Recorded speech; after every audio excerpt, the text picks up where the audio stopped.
ارادت.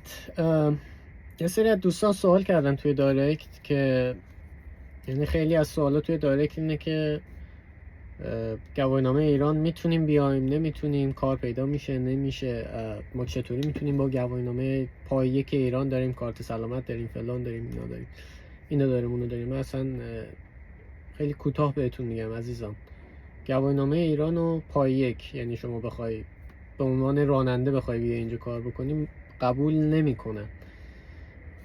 بعد تنها مسیری که مثلا بشه به قول رفتنی بتونی کار پیدا بکنی و فلان بکنی تنها اینه که پات برسه اینجا، پروسه اقامتتون طی بشه، یعنی اقامت اینجا رو بگیری یا هر کشوری دیگه ای که میری، بعد بیفتی دنبال گواهینامه‌اش و دیگه ادامه ماجرا. تنها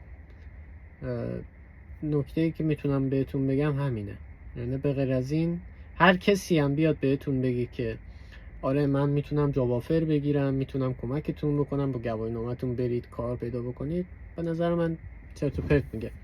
شما اینجا دارید زندگی میکنید دیگه، چرت و پرت میگه و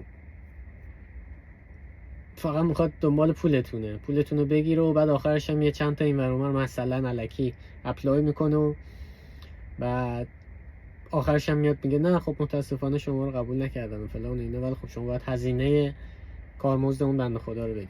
خلاصه که گوله این آدما رو نخورید. گواهینامه ایران توی اروپا قبولش نمیکنن.